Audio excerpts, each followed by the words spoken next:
Hello, everyone. This is Brother Benson, and I'm joined with my good friend, Mr. Miguda. Mr. Miguda, how are you doing? I'm good. I'm good, bro. I'm managing very well over here, Yeah, and I'm also optimistic that everything is gonna be well up to the end. How about you? I'm good. I'm not complaining. Mimi niko vizuri, niko vyema. Tunashukuru Mungu, tumeona siku ya leo na sina mengi ya kusema. Labda kuna habari yoyote ambayo uko nacho kutoka upande wako?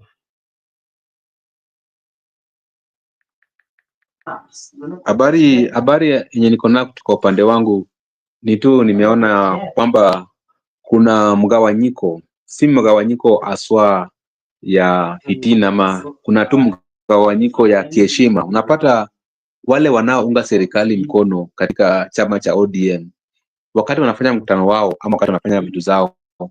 wanafanya kama chama cha ODM, kama familia cha ODM. Vile vile unapata wale wenzetu wa UDA wanafanya pia Hebu mkutano yao kioda. Inamaanisha labda kwamba nasikia ikikuja kufanya kazi. Miguda, nasikia labda kuna sauti ambayo inatoka huko nyuma, labda kuna rafiki yako labda ako kwa simu na tunapata sauti yake. Sijui kama utarekebisha hayo, ndio sasa tukuwe na mazungumzo, kwa sababu unapata tofauti, tunapata sauti mbili tofauti. Nilikuwa nasema hivi, Yeah. pole kwa hayo. Nilikuwa nasema Mhm. unapata vyama kuna vyama viwili vinapatikana hapo. Unapata kwamba Mhm. chama cha ODM wakati wanafanya mkutano wao, Yeah. wanafanya kivyao.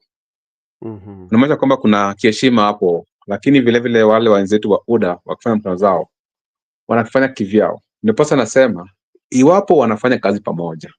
kama ODM na chama cha chungwa, lakini Mhm. kuna saa zile wanataka kuzungumza mambo zao za Yeah. kifamilia, Za kuna vile kifamilia. wanakaa kivyao, wanazungumza. Kama leo ukifuata Mhm. yale walikuwa wanafanyika katika matanga, Mhm. walikuwa wanasema zile vitu za chama, ya kwamba watu waingie katika chama, na pia walikuwa wanasema watu waheshimu yale yanayosemwa na gavana wa Siaya James Orengo. Vile vile watu Mhm. waheshimu yale wanaosema na gavana wa Kisumu Anyang' Nyong'o, na vile vile pia walikuwa wanasema Yeah. hiyo ni sauti ya chama linaongea. Na mwishowe pia wakasema wao kama chama kuna mgawanyiko. Inamaanisha kwamba kuna tofauti wakati wanazungumzia mambo ya kitaifa, Mhm. mambo ya umoja, na wakati wanazungumzia Yeah. mambo za chama. Hiyo ndio habari iko nayo mpaka kwa sasa.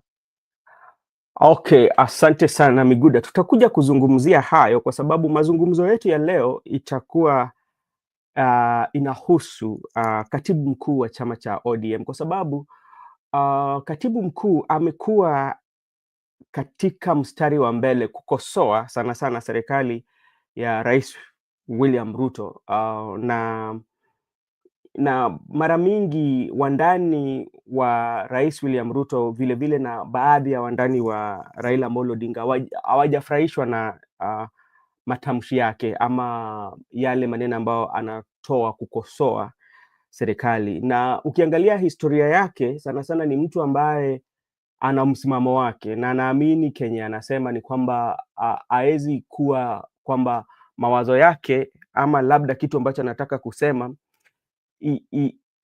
inamkera ama inamkera kwamba mtu atamwongelea vipi. So baada hapa tutazungumzia hayo, lakini vile vile kuna jambo ambalo nataka kuleta, sijui wewe unataka kuzungumzia vipi? Labda sasa tutaongea kwa lugha ya Kiingereza ndio tukuwe na nafasi watu wetu wale ambao hawatoki nchini kwetu ama wale ambao hawana ueledi ama uelewaji wa lugha ya Kiswahili wanaweza katupata ili tuzungumze kwa njia moja. Thank you so much Mr. Miguda for coming up, and thank you so much everyone who is in the comment section and those who are watching us and those who are going to watch this show immediately after the show. There's something that really happened, and this is by the former president, and something I noticed with former president. The other day he was in Uganda and he was speaking, having a speech with a group of youths, and he urged the youths. His line of thought and his line of that he's always messaging around the youth has always been the same. You should rise up and take your place. And there's something very special with the president. You know, President Uhuru Kenyatta, even today when he went to the mass, when they went for the mass that was there in Nairobi, there's that connectivity that comes naturally between him and the audience. I saw that when he was in Uganda, and I saw that today at Holy Family Basilica. You know, like that connectivity, that easiness in the environment where he is. What could be promoting that?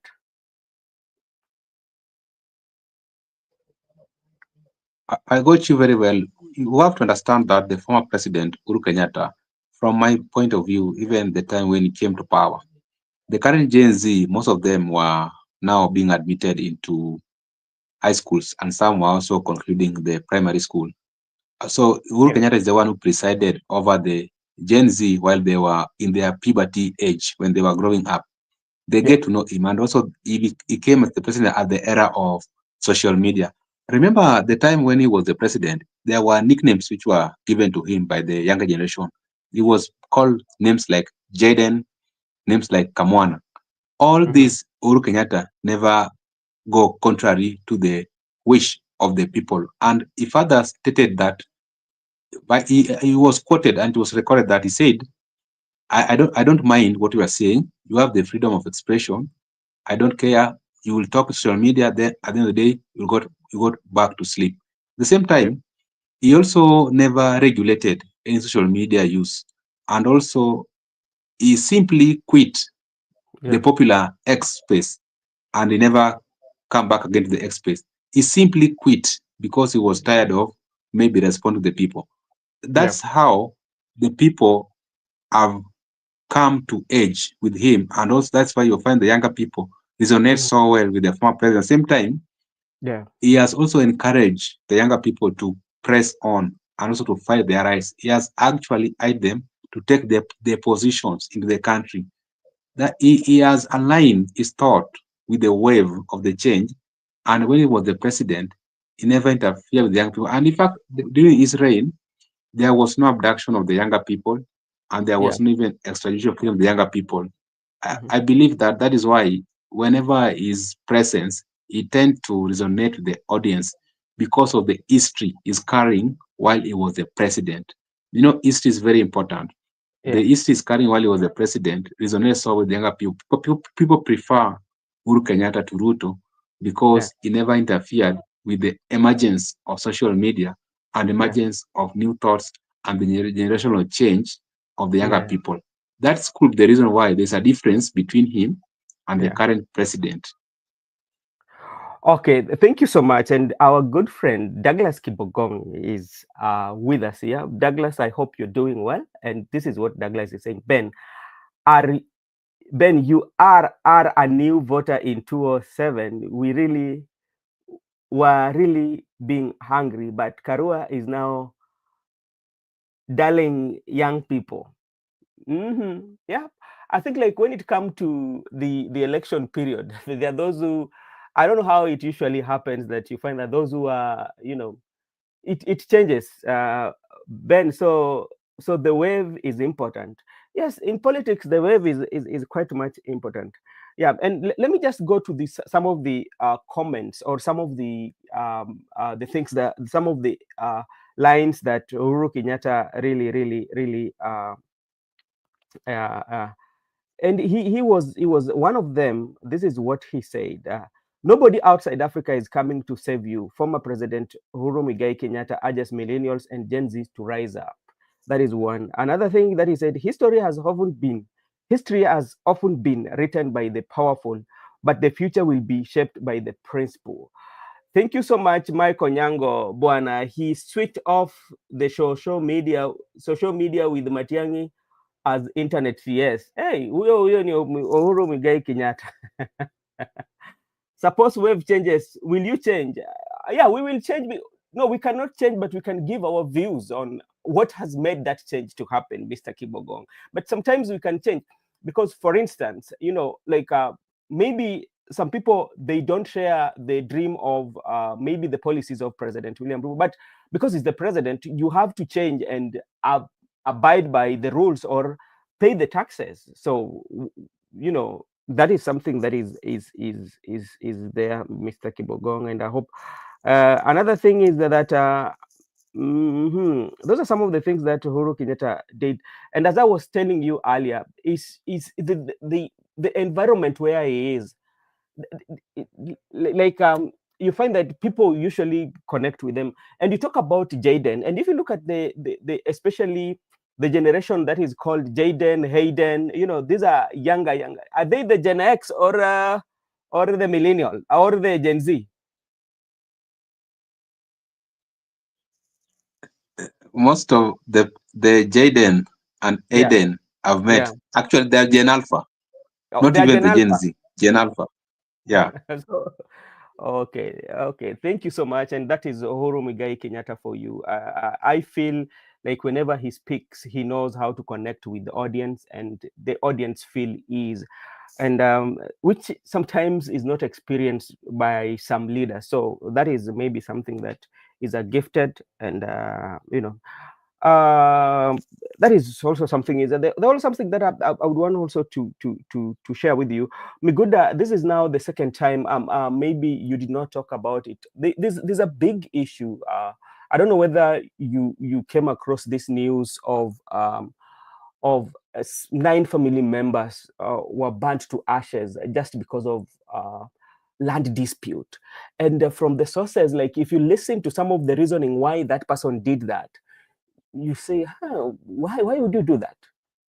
Just because maybe the honor of your brother died and nobody could contribute to bring the body home, and all those small conflicts in the home can just make you to do such atrocity, like something unthinkable, and also if you can also talk about what we saw in Rongo about the new Shakahola in the country, and when are we going to learn, such that we separate religion from cult, there's that cultism and the religion, how can we separate that before we go to the main discussion? It's very sad. First, Yeah. I want to respond to my call. Let me respond to my call on a lighter note, because we are just debating here. Michael said that Uhuru Kenyatta ordered Matiang'i and they switched off the internet. And I can also say that during that time, the deputy president was William Ruto. And they confessed that they were getting instruction from William Ruto. Can we say that also is Ruto who ordered Matiang'i to switch off the internet? Because Raila's presidency was a threat to Ruto more than Uhuru Kenyatta. That one, let us think about that comment. It's very unfortunate for us to find that 9 lives has been lost just because of a land dispute. And there we have mechanism on how we can resolve any dispute related to land. We even have environment and land courts. We even have the sub chiefs, the chiefs, even the elders, all the family, even it was communally owned. And we have also the Land Act, whereby we recognize that even if it is communally owned, even if it is for the ancestral, there are mechanisms of resolving it. So we don't need to lose like 9 lives because of a land dispute. And the same land is still in dispute and people have lost their lives. This issue of land is a question which has been there from time immemorial. Even in the Bible, there have been land disputes before, and we are still continuing, but we are trying to solve the issue, because even if someone never facilitated for a family to be buried at home, it does not mean you have to cost other people's life. Out of those 9, there are people who are also innocent, who don't even understand what was going on. So why do you subject even the innocent souls into your dispute? Those are the things we are condemning, and also we need to make sure that the law enforcement body carry out their duty to ensure that the people, also the lives which have been lost, this is how they can be compensated for the people who are remaining. And they should also ensure that the dispute is resolved, so that we cannot have any other future dispute, related dispute. How, You have let's say also for asked me the instance, issue of okay, go ahead. You have also asked me the issue of Shakahola 2 or Shakahola B. Actually, before I tuned into this channel, I was talking to my friend in Rongo, and I wanted to get the primary information before I come to this international channel, because I don't come here with rumors. When I call that guy, she told me that there were 2 heads which were found in a certain house, and other 57 people who are about to be done what they have done to those people. They were almost going to be done such things. And it's like we have also stated these things, that this issue of ending people's life in terms of religion, whereby you are subjecting people into fasting, you are subjecting people into beliefs to an extent that they are losing their lives. You, the person who is taking in charge of that action, that person, they should not be let free. What happened in Chakaula? You understand that these people are criminals and they are killing humanity. They're subjecting humanity into death by forcefully, through anger, through fasting. It means they should be charged, and there should be a crime of sin, and they should be charged with crimes against humanity. It doesn't matter on which system you are applying to kill people, provided the people are dying, be it through anger, be it through war crimes, even be it through displacement, any method. That's a crimes against humanity. And I believe that the issue which happened at Shakahola A, people ought to have taken it seriously, and if the suspect could have been convicted, it could be a lesson to other people not to practice the same action. And also we have to understand, we have said this thing very clearly, that when it comes to religion, there's a distinct between a state and a religion. State operate independently, because Kenya, there is no state religion in this country. We are a republic as a Kenya. We are not Islamic state. We are not a Christian state. We are a republic. Therefore, our religion should operate independently. And because there was an executive order from Mr. Ruto that the state shall not regulate the operation of church. Yeah, they shall not regulate the operation of the church. We understand. But also the churches should align with the state's laws, because they are operating under a republic called Kenya.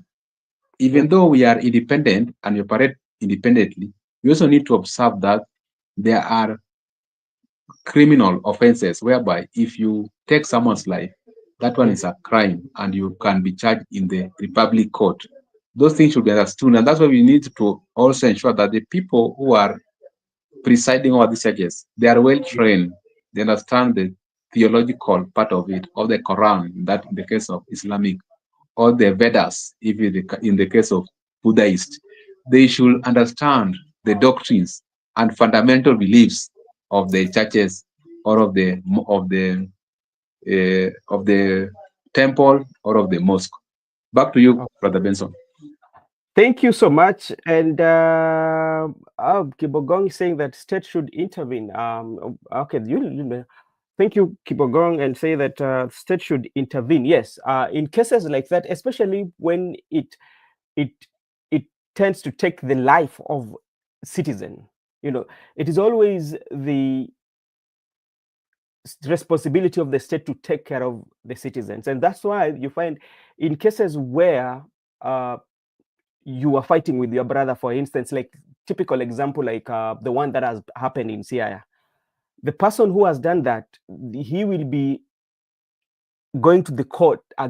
He will be arguing his case against the state, because the state, he has killed or he has murdered the citizens of that particular state. But do you think, like, let's say, like the way we have the county government and the national government, do you think it can be possible that we have like what we call like the governors, like say like Kisumu County, have what we call their laws that guide them, especially when it comes to issues like what happened. So before even you go to the national government, the state has to charge you first. So you get that charge from the state, then the national government, also the state itself now, the country now, will come and give also their charge, like the way it is done in other countries.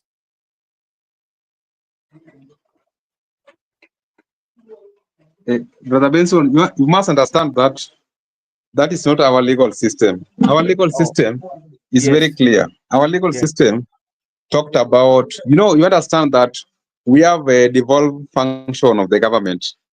And Yes. when the county were devolved, or Mhm. when the executive was devolved and the legislature was devolved, when Mhm. the legislature was devolved into county assemblies and the executive was devolved into governor, those Yeah. those those they were only devolved because they were only devolved because they were only devolved because we understand we understand that the devolution never happened into the judiciary. Are you getting me? Yeah. Because judiciary was never devolved, and judiciary operate independently, and it was never devolved. So when we have any criminal case Yeah. whereby we have an individual who has committed Mhm. crimes against the community or the Mhm. people, criminal Mhm. offense, or we Mhm. have the people who have committed crimes that are related to the capital offenses like Mhm. treason, manslaughter, murder. Mhm. These Mhm. people are going to be charged by the state. And that's why we have the republic versus the suspect, republic Mhm. versus or the state versus the suspect. Mhm. Because judiciary is the one which is responsible to charge the suspect, not parliament, But not executive. Therefore, even if you commit a crime at Mhm. Ugunja, Mhm. you are going to be charged. Maybe you can be taken to the High Court in Siaya or High Court Kisumu, but Mhm. the case will just be Republic of the Kenya versus Yeah. Okay. the Which which which suspect.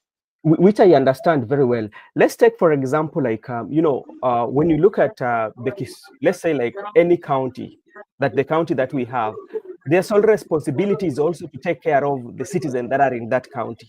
Yeah, because it is a devolved kind of city. It's a government of its own. So, do they usually have like attorney of their own, like we usually have attorney general?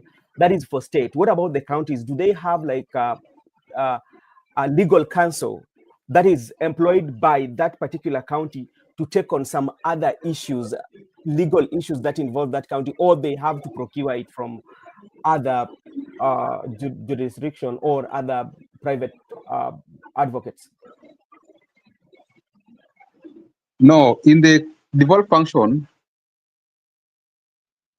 of Yeah. the government, Mm-hmm. the devolved government operate under the County Government Act. And when you read the County Government Act, there's Mm-hmm. provision of the county attorney. And the Mm-hmm. role, responsibility of the county attorney is similar to that of the AG of the national government at Yeah. county level. That is how it operates. But you understand that when it comes to the criminal justice system, it is Mm-hmm. the DCIO who is carrying out investigation, then is giving the file to the DPP, and the DPP is now coming to court as the prosecutor. And we also, the DCI, it operates from the national to the county level. And even we Okay. have the office, the DPP, at the Mm-hmm. county level. So when you look at the criminal justice system, you must distinct because AG now sits in the executive. And I mean, I told that when the executive was devolved, it was devolved whole. There was nothing remained in Nairobi that there are certain stations. So when we devolved the executive at the county level, we devolved even the county attorney general, and it is operating in accordance with the executive roles as provided in the constitution. But now these are different arm of the government, the Okay. judiciary, which was never devolved. And Okay. also, they Mm-hmm. are a law enforcement body, or they are Mm-hmm. those bodies which are responsible to carry out investigations and also Yeah. to carry out prosecution. They are also Oh. working independently, not from the executive, not from the legislature. That's why I want to reiterate that if you commit that crime at Mm-hmm. the local level, there is how the investigation is going to carry out by the DCIO. Then you're going to present it to to the prosecutor. You don't need to go to Nairobi to be Yeah. prosecuted in Nairobi with one prosecutor.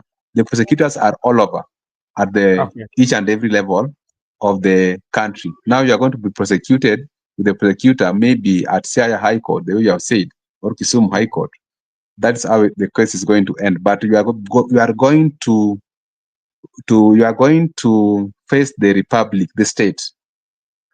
Okay, before we go, we talked about especially Sifuna, because I know time is running out, but this is quite much, I feel it's quite much interesting, and we need to know. Is there a possibility that as a county, for instance, we're talking about county of Migori or county of Siaya, because that this is where we've seen these incidents are happening. Is there a provision whereby the county boss, especially like the governor of Migori or the governor of Siaya, can go to court, yeah, or make sure that the people who committed this act, yeah, they are in court, the courtesy of county government, whereby the county government would want the compensation, or the county government will file a civil suit for them just to punish them at the county level as they wait also the investigation that is taking place, so they can have like two cases, the way you said, the republic versus the suspect, and this one we also find the county versus the suspect. Can we have two cases that are running on the same issue on different level? We can't have the same cases running differently with the same issues on different level. We cannot have it, because you must understand the framework very well, because when we talked about the doctrine of separation of powers, checks and balances, you don't need to step onto someone's authority. You need to stick to your authority and your mandates. Today, if I commit crime in Embakasi East, it is not the role of Babu Owino or Sakaja to prosecute me. It's not the role of Mr. President Ruto to prosecute me. It is up to the DCIO to make sure that after the police has come and arrested me, it's up to the DCIO to do the investigation. And after they have done the investigation, to present my file to the prosecutor of that particular court. Whereby I can. So if you want to bring in the county government to carry out the role of the National Police Service, or to carry out the role of the security services like the DCIO or the prosecutor, we are going to conflict. That's why they are going to conflict the constitution. And that's why, like, you want to ask the parliament to assent to the bill. Parliament can't assent to the bill. It's the president who is having the prerogative to assent to the bill. The same way, if you have separated these arms of government and they work independently, you leave the court to operate independently. We also leave the criminal justice system to operate independently. From the time you are being arrested, investigated, prosecuted, charged, convicted, and maybe you end up in prison. That is why when we are going for demonstrations, there are no prison officers guarding us. The people who are guarding us are the people from National Police Service, the internal people. That's why we are even saying we don't want KDF. So if you understand this role very clearly, we have one state, and this state is Kenya. We don't have Siaya State. We don't have Migori State. We have Kenya, which is a state and a republic. If you commit any crime in Kenyan land, you are going to be charged and prosecuted by a Kenyan prosecutor. And it is very much independent from the criminal justice system. And it does not even come to the issue. When you talk about the executive or the county government or the county governor, the government is the people. You don't need to criminalize, or you don't need to make it look like the government. The government should be for the people, and it should work independently, softly, without any interference. Anybody who has committed a crime, he will deal with the criminal justice system independently, without interfering with the government. There must be distinct. That's why we still insist on this doctrine of separation and balances.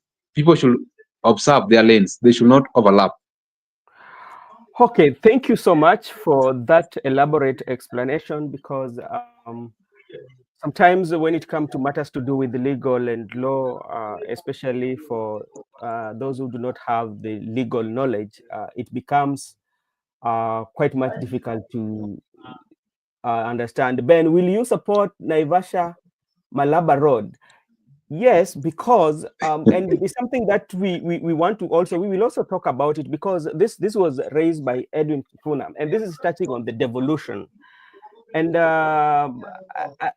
anything that is done according to the law, I will always support. It doesn't matter, because like I usually don't pledge allegiance to any political party or any person, but I pledge allegiance to my country. Very moment like I find a leader doing something that is right and correct, I would support that leader. It doesn't matter what kind of political party is coming from, but provided that what he's doing is benefit the people of Kenya. So when you talk about the Malaba Naivasha road, yes, if the president want to do it, who am I not to support that idea? Because I know the benefits that it comes with. There are some of the things that when it happens, we should not always politicize everything.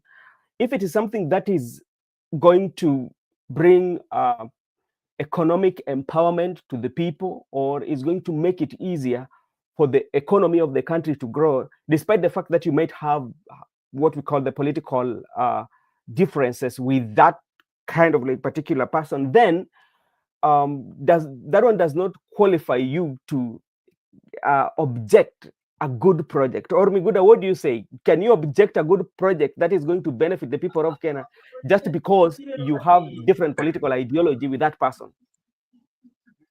I want to respond to Douglas. Yeah. Douglas, is our good friend. We only differ ideologically or in opinion, but we are still friends, and we have been here for a long time, because they're the first people who we begin with when we're doing research, and so they have been consistent. I want to state very clearly that whenever maybe I take a microphone and oppose William Ruto, not that I dislike him or maybe he is my enemy. No, I'm just trying to state things that were not done correctly. And with them, they understand very well. They understand what is Meguda saying. They understand very well that, because even them, they're struggling to defend the government. So when you talk about the issue of Naivasha Malaba Road, personally, me, I'm a victim of that road. That is the road which sometimes I use. Although I use many roads, but that's one of the roads I use. I can support it because there was a time I was going to Nairobi. Then I took longer when I followed that road. But when I followed the Narok Mayu Mayu, is a bit closer to Nairobi. So I can support it because most of it carries along. It carries a lot of the people. There are people from Western Province, former people from Nyanza Province, particularly the Siaya people and the Kisumu people. So if there's anything good for the people, I support it. Then I support it fully. The same way I was saying, I never opposed the MOU between Odinga and Ruto. I supported it 100%. And I also having my reservation that it was good for them to come together if their intention was to ensure that we make Ruto survive until 2027, because we don't want to remove him out of the constitution. That was good. If Raila came to anchor Ruto leadership so that Ruto cannot sink, we cannot have a coup, or we cannot have more of something that is outside the constitution. We support it. But even when we support it, we still insist that there were mistakes which were done. They need to be corrected. There are things we have supported. We supported the relationship between the American and Kenyan when the Biden was the president. And we supported how the US ambassador tried so hard to engage Kenyan and American. We supported it. And Ruto was the president. We have supported many things, not that we are opposing everything. And even we supported the issue of Ruto ensuring that he has structured and he has dissolved the cabinet. We supported it. We supported him when he rejected finance bill because he listened to the people. We supported him. We are supporting him when he's doing good things and when he's having good plans. But whenever whenever he's having some mistakes, he's the head of state. He can't he can't be right. Sometimes he can be messed by the people surrounding him. He can be messed by the interests of the politicians. So we are just coming in to ensure that the people who surrounds him, or the interests of the politicians, does not supersede the people's wish or the popular. That's why we are coming. But not that we are opposing everything. No. Or we are at war with Ruto. We are not at war. We just want to ensure that people's popular will or the people's interest comes first, supersedes the ministers, supersedes people like Raila, supersedes people who are coming in, supersedes other nations' interests like Sudan, Congo, We want our country to come first, Kenya first. Then we can look at the issue of other people later. Yeah, and I agree with that. Even like the Back other to you, thing that Benson. also, okay, thank you so much. And the other thing also, we might say that especially if any leader put in good system that are working, I don't think like people can have a problem with that leader, because one of the things or one of the issues that makes people to get frustrated is that they're not getting the services that they require, you know, especially when it comes to things to do with medical, things that touches on the life of Kenyans, medical, school, infrastructures.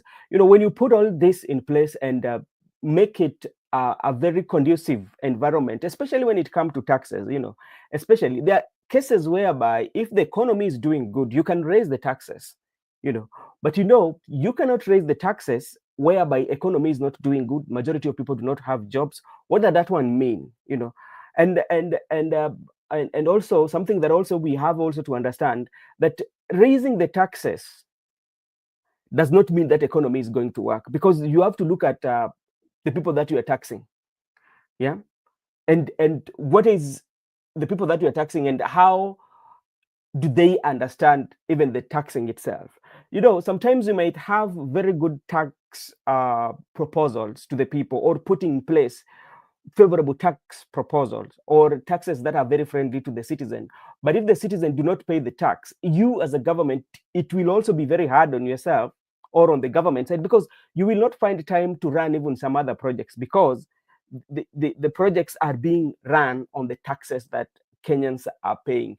So it is a two-way traffic. One, on the role of the citizens, two, on the administration. So it's you to weigh that how can I work it in a way that I do not go below the mark that I'm supposed to collect, and also the people that I'm leading do not get overburdened by the taxes that are put in place. So I think that is something that if every leader could do that, you know, yeah, even if the president could do that, I don't think like even things to do with the protests that we had with the Gen Z, the things to do with coming in of signing memorandum of understanding. Those are some of the things that the country could have not gone through. But because maybe there was no good laid down procedures on how, so it even cost more, you know. So what was the development before Ruto? You know, I think as a good citizen, we should not look development after or before, but we should look at how are we prospering as a country. Because if we want to use somebody as a measure of a yardstick for measuring development, then we are getting it wrong. Because the administration of President William Ruto has its own challenges. You cannot compare the challenges that the administration of former president, or the late President Moi, Kibaki, Uhuru Muigai Kenyatta 1 and 2, and now the presidency of President William Ruto. You cannot compare it, because in the previous administration, we did not see Gen Z coming to protest, you know, so you cannot compare that. So there are so many things that usually inform, you know. So when we are looking at where we want to move as a country, sometimes we go beyond a particular administration and we look at what are the systems that are put in place. In developed countries, it is not who becomes the president, it's the system that are put in place. If you don't work well with the system are going to work against you. And we've seen it happening. So that is something that also we have to look at. Gibson Connor, thank you so much for joining. And Douglas, so Gen Z was in there. Is Gen Z mind can ask them to go to Amunyoro? No, that is going to Amunyoro now. That is a political decision that you make on your own, because, you know, politics, people are being persuaded, you know, and people are being persuaded with who is selling you that narrative. And that's why you find that in our country, so many people are divided. There are those who are persuaded by the politics of President William Ruto. There are those who are persuaded by the politics of Raila Amolo Odinga. There are those who are persuaded by the politics of Orengo. There are those who...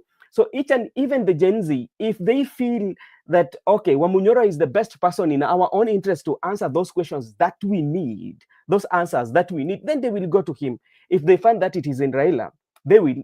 If they find that it is in any other leader, they will. So when it comes to politics and people deciding on who they want or who they go for, it is your own independent decision. Miguda, what is your take on that? What Douglas is asking?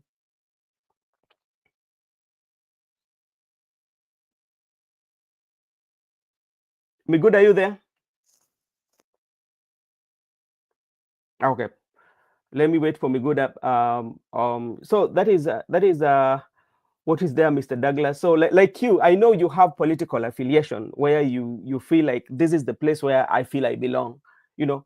So, but now you cannot, for instance, force somebody to come to your camp just because you feel it's good there. There are so many things that they can point on there that is not working for them, you know. So that is something that we have also to be cognizant of, you know. And that's why you find that people are going for competition. If at all everybody was okay with one president, you know, there could not be a competition, especially when it comes to election. Mr. Miguda, how are you doing, sir?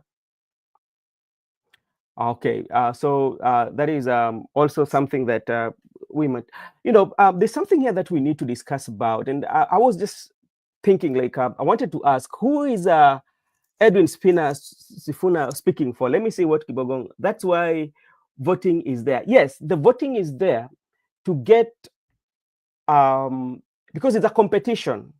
And it's a competition where each and every candidate or each and every political party sell their ideas. And they give you a blueprint on how, if you give me the position or if you give me the mandate to be the president or to take this administration, these are some of the things, or these are some of the issues that I'm going to solve. So when you're making decisions based on what the leader or based on what that particular party is selling, whether they will actualize, materialize or no, but you believe it's like hope, you know, hope. When somebody tells you that we are hopeful that is going to work, and this is how it works. Take a typical example, especially our mothers back at home, that they usually do small businesses. Let's say she has gone somewhere, amenunua kama maembe gunia moja, ama tuseme kama kakikapu tu kamoja kadogo, na kona nia ya kwenda kuiuza sokoni. Unajua, ana imani kwamba atauza, ndio maana anaenda sokoni, lakini ile hakika yeye kukua nayo kwamba niko na wateja, imani tu, that hope, that is what he has. And this is also what the politicians, especially when people are going in election, when they come and sell these policies to the people, yeah, they believe that the people will listen to them. Then after people listening to them, then the people will say, okay, what you are selling, this is more affordable for me. And I feel like if you can implement all this you're saying, then this country is going to be, or your presidency or your administration is going to be a good administration. So, yeah, I suppose Ruto get the majority votes. Yes, he becomes the president, and that's what our constitution usually does. Yeah, when people go for an election, yeah, and this is what usually happens. When you go for an election, there are two things that will happen. There will be a winner and a loser. It doesn't depend. Yeah, there will be a winner and a loser. And if you lose, in terms of election, you become obsolete to the presidency, which means you are not so much like auko sana, you're not important, especially now in the hierarchy we're looking at the presidency.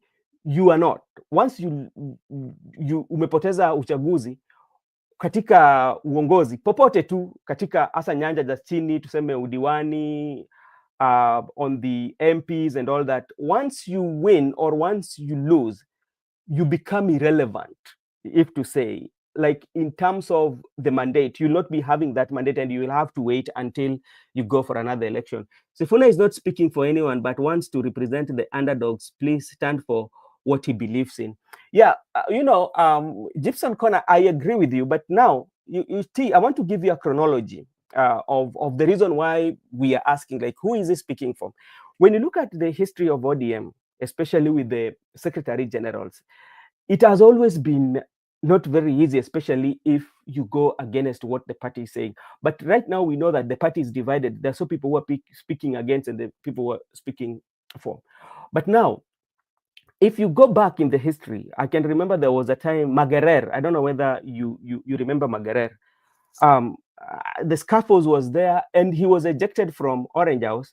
And if you look at those photos, there was a young person who was even deflating his tires. Yeah, yeah. Talk to Ababu Namwamba. Ababu Namwamba. You know, when you look at Ababu Namwamba during the Secretary General of ODM, Ababu Namwamba was the most influential Secretary General of ODM. Yeah, the general. Yeah, yeah. He was the most influential person, like where Ababu Namwamba was. Like, if he speaks immediately, and the general and all that. But remember, when they were going for the election, especially to elect the officials, the men in black came. And remember, he was in the camp of the Otieno Kajwang was there, the Ali Hassan Joho, Agnes Zani, all that, you know. And you know how the things went, and like they said, like, oh, this guy might not be speaking for the party. And what happened? Yeah, the men in black came, and that's how Ababu Namwamba did not, his term, especially, or his time in ODM expired, and he left, you know. But now, when you look at Sifuna, yeah, even after signing that deal, he has been very, very, very much critical of the president, to be very specific. Even if you listen to him yesterday on Spice FM, he said that the number one enemy for the devolution is the president, you know. And that's what Sifuna says. So people might think that people are asking, is he speaking for himself, or is he speaking for the Raila Amolo Odinga?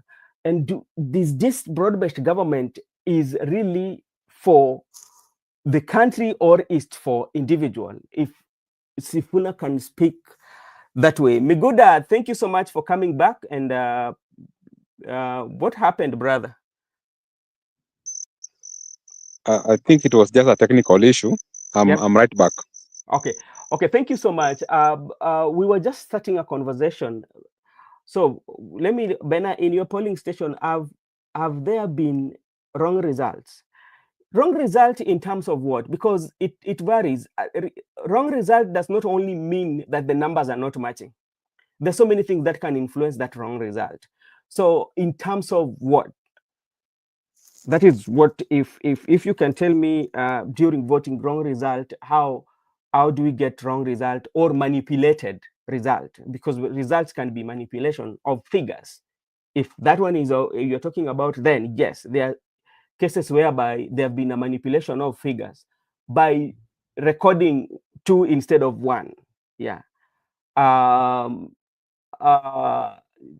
But don't you think the broad base was good for paper and not in practical? It is true, and that is what we have been seeing based on the reaction of members of parliament, especially those who are allied to ODM. Because just to remember, the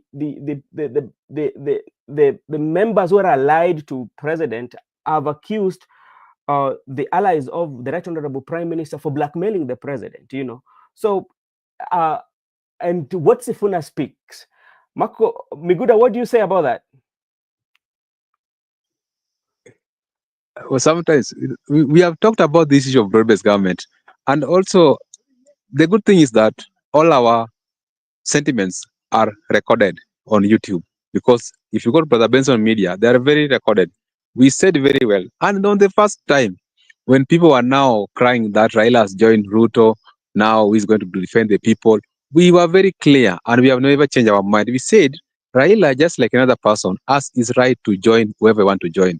He has a right to work whether they want to join. We are not going to decide for Raila what to do. As a senior politician and as someone who's experienced in politics, let him make his own decision, and we support his move, support William Ruto. But we are not going to support that broad-based government. We are going to be where the people are, because we are feeling that the broad-based government right now, they have increased the high cost of living, people are suffering the taxes, and also the issue of the new funding model for the university students. We have said those things. That's why I see that we supported it, and we said that if it is going to transform the economy, good for the people. But if it's just on a paper or on the political move for 2027 towards 2032, then it's up to them to decide. But we, as the people also, we must make sure that we have a formidable formula to ensure that we can unseat the broad-based government. But nobody has opposed that broad-based government. No one has ever opposed it. We have said that it is good because at least some people have been brought to government and the people have united. But does it mean now that where Raila is, all of us must go there? It doesn't mean that each and every person must follow Raila. No. You can just have your view that it is good for the country. But as for me, like Mikuda, I don't want to join it. I want to be where people are. I want to be with the people. I want to be in the street with the people. I want to be where people are crying that there is new funding model. I don't want new funding model. I want the usual funding model to remain. As for me, I don't want the fuel levy. I want it to be reduced. As for me, I'm looking at the issue of fertilizer. So you don't want to, you don't force people to be where Raila is. Raila, we have respected him. Let him be where he wants to be. He can even change towards 2027 that is going to go for election. So that is up to him. That was Raila's decision. So why do you want us to go to Raila's decision? You can't make your own decision. As for me, I also have my reservation that I support it. It is good in the paper. It is good for the country. But I have also a place. Like for me, I also have my people. You don't need to be where Ruto is. You can even be where Gachaka was impeached. It's at Wamunyoro. We are not at Wamunyoro. We are in Nairobi. Some people also have gone to Kalonzo. So those things must be understood very well. Okay. Thank you so much, and I will come back to you. And we are engaging here with Mr. Douglas Kibogong. Ben, Kim's kits don't have the argument. Yes, and let me tell you something about the Kim's kit. Kim's kit that we are using, especially in Kenya during voting, the only thing that Kim's kit does is to identify. It will identify you as a voter, but it doesn't count the vote. This is something that sometimes we need to talk about. As we always say that we are voting digitally, we are not voting digital. Our voting has never been digital. That is something that we have to agree here. What is digital in our voting is one, identification. We are being identified digitally. Yeah. After being identified digitally, then we vote manually. Yeah. After voting manually, we count the vote manually. After counting the vote manually, we transmit result digitally. So when it comes to voting, especially casting your vote and counting, they are both manual. That's why when you go to Kim's kit, the Kim's kit will just show you the number of people who were identified at that particular moment or at that polling station. But it will not tell you, or it will not show you who voted for who. That is something that we have to agree. So around 80% of our voting is still manual. 20% is digital. Miguda, what is your take on that? I wanted to explain it. You know, me, I've been in a polling station. Yeah. I've been in the previous election, I was in a polling station at the polling station. Then I was also at the constituency tallying center. Yeah. I never went to the national tallying center, Bomas of Kenya, because you understand the way they ensure that the GSU were put for us on the gate so that we could not access. But if there could be a free, we could have access it. So when you talked about the issue of elections in Kenya, as someone who has been on the ground, elections in Kenya are manual. And I want to conquer with you that the only digital part of it is identification. And identification also does not happen that the entire identification is not digital. Yeah. Because there are times where the Kim's kit do fail during the daytime. And when they fail during the daytime, the people who have come to the polling station will be identified manually. And the manual is always a backup, whereby, like me, I was identified biometrically, then later I was also identified manually. You must identify twice, biometrically and manually. So the elections in Kenya is not digital, it is manual. That is why the issue of transmission of results from the constituency tallying center to national tallying center is being tampered with because it is never digital, it is manual. Identification is the one which is digital, BVR, but these kits do fail. Sometimes there's some polling stations without kits, they're not even enough. So those things must be put in consideration. Even identification, it is manual. The register we have is manual. Yes. And this is what, again, and this is what Douglas Kibogong says. Let me bring it to the screen. It says it counts the vote, but the identification translates to the voting. No, identification does not translate to the voting. Yeah, even if you vote, it will give you the 100% of people who might have identified themselves and voted. Yeah.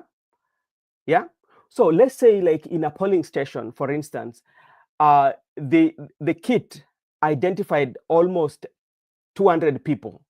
Let's say, like, we're not using the other manual, just in case if you're not identified, because, like, you can remember very well when we were just about to go to election, I think it was the Azimio side that insisted that we need to have both the new register manually and the digital one, you know, so that if they don't find your name here, they can find your name on the manual. Yeah, on the manual. So when you are identified by BV, the kits, yeah, immediately you identified, you know where you're going to vote. And that's why you find, like, sometimes out of the 6 ballots that we have, and that is the question that was being asked, you can find, like, maybe 10 people voted. Out of 10 people voted, you find, like, 10 people were identified by the kit, but out of 10 people, there are 5 who came, did not vote for an MCA, did not vote for women rep, did not vote for MP, did not vote for governor, did not vote for Senate, but just voted for president.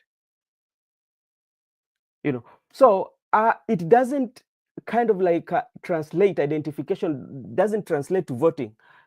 Sometimes you can be identified, yes, then you go and vote, it becomes a spoil vote. So I think what usually happens is that it just gives us the population of people who voted.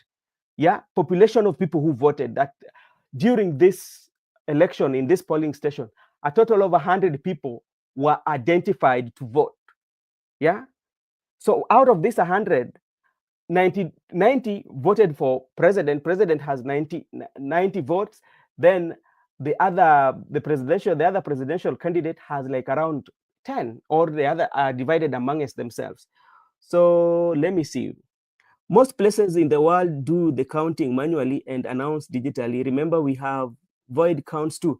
Okay, now not exactly, Gibson, not exactly. I want to give you a typical example on where somewhere that I was outside the country. And what usually happens, there is that margin.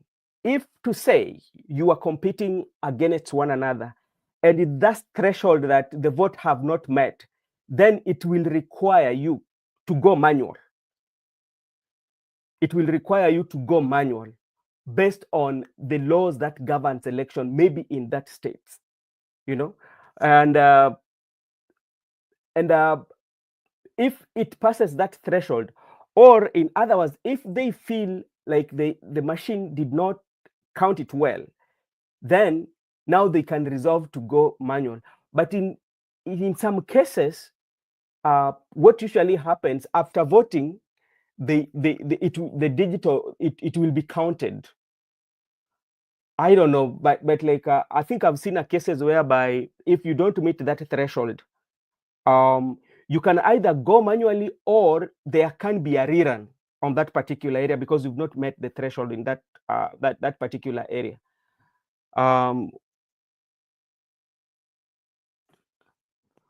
Is there a person with the pass clerk one?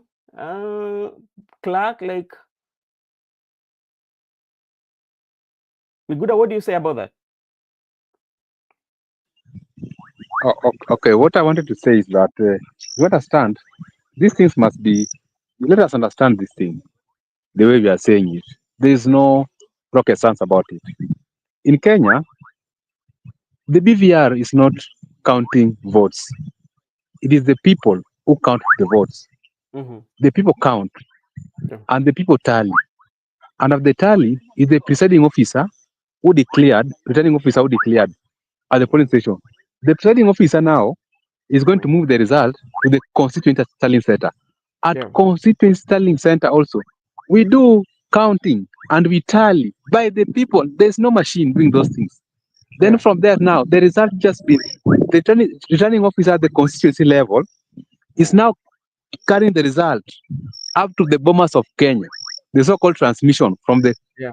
constituency center to the Bomas. This issue of digital, Yeah. whereby you say that there's a machine counting votes in Kenya, no.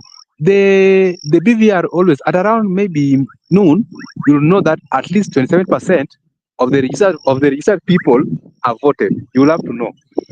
That is the role of the BVR. Just know the percentage of the turnout.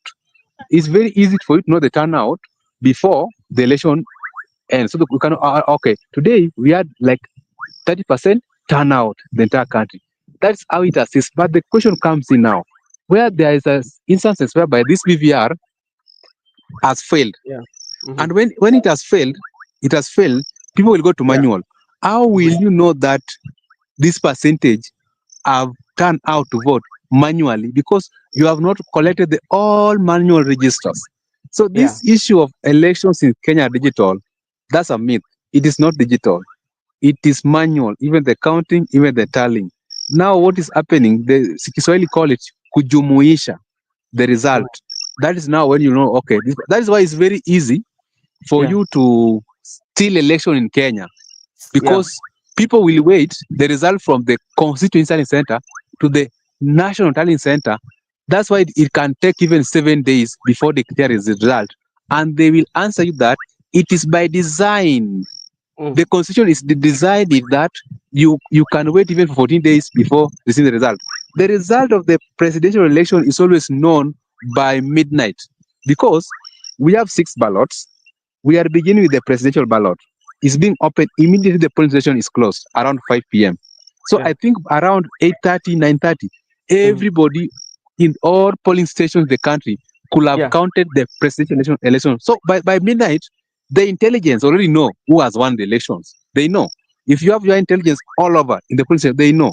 That's why we are still insisting that there is no issue of delaying us for 7 days to declare someone who already we know won by midnight on election day. Our elections is not digital; it is manual. Okay, that's okay. Today, the Right Honorable Prime Minister call out on those who are criticizing the handshake between him and President William Ruto. What is your take on that? Brick and attach a link and You've said about the Prime Minister talking? Yeah, Prime Minister criticizing those calling out those who are criticizing the handshake between him and President William Ruto today at the funeral. Prime Minister is just playing his politics. You know, you have to defend your people. The so-called experts are his buddies, and the people whom are the cream of their party. Therefore, like a party leader, you must defend them, and you must object those people who are opposed to them. That is very, very nice, because his thoughts is aligned to the government. He's in government by so-called experts. He's part and parcel of that government, so he has a duty to defend it. So you are not Prime Minister. Some people are coming here to defend the government as if they are Prime Minister. You are not getting anything in that government. That government is subjecting you into taxes. That government is increasing the cost of living. Then you want to come here to defend it. Then I don't know what patriotic is. You ought to defend the people who are being subjected into such measures. But the people who are in that government, where their interests have converged, they have a duty to defend it. That's what exactly the Prime Minister is doing. So Prime Minister is at liberty, and let us just leave him alone, because he has done a lot and he has seen a lot. Also age. We don't want to go and discuss him. Let him just enjoy his political career. He has his time as the Prime Minister. We respect him. He's one of the people who have shaped the country's history. We have never opposed him in any way. We respect him. He deserves whatever he deserves. Let him also have his own ground in politics. But we, the young Turks, or we, the people, let us always ensure that we project our country into the right direction, because the future belongs to us, not Prime Minister. Prime Minister aside his time in the country. It is we, the people, who are going to be in this country for the longest time. Okay, thank you so much, Mr. Miguda, for that. And I would just want to remind you today, if you are in Kenya, we will be having a show with Mzalendo at around in the morning Kenyan time. So you can really join us for that show. Miguda also against railway to Malaba. No, nobody is against that.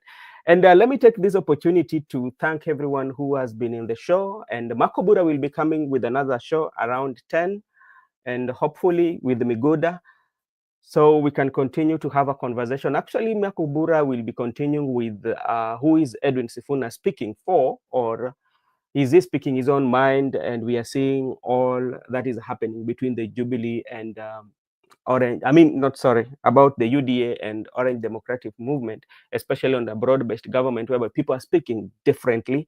What time is the morning, Brother Benson Media? The morning Kenyan time will be around 7 p.m. 7 a.m. in the morning.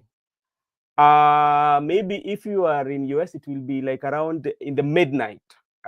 Midnight, if you're in UK, I don't know, it will be a what time. But we will be having Mzalendo doing the recap for the week on both the channels, the Afrique 24 and Brother Benson Media, which will be hosted by Mzalendo himself. So kindly please join us if you find time. And let me also take this opportunity to thank Gibson Corner so much for what you did for my brother. And I really appreciate, and may God continue blessing you. Bless you so much. And if you're new here in this channel, again, just be part of us and subscribe. And also, if you have a content that you need us to discuss, just let us know, share with us, so we can do the research. So when we come, we have a constructive discussion, because that is what we strive to do. Our program or our projects is still on course, and actually I want to thank so many of you who have reached out and so many of you have contributed. Actually, we were looking at getting around 90, but we are almost closer there. So we are still far away, but like we've seen quite a number of us supporting the project. We really thank you so much. And I believe that we will grow together and continue to bring conversation that educates, conversation that builds, conversation that unites. We might have political differences, but that one does not mean that we don't air them. We come here, we talk, you share your view, share our view, we have agreement at a point. Above all, we are united in one unison, a country we love so much called Kenya. So let us have those conversations, even though we might have political difference, I usually say, but there are those conversations that we can have as a country. We might also agree to disagree, and still we keep that friendship. And with those few remarks, thank you so much, and may God bless you, and may God bless you all as we wait for Makobura to come in with a new show. You have a good evening, a good morning, a good night, wherever you are watching us from. Thank you so much.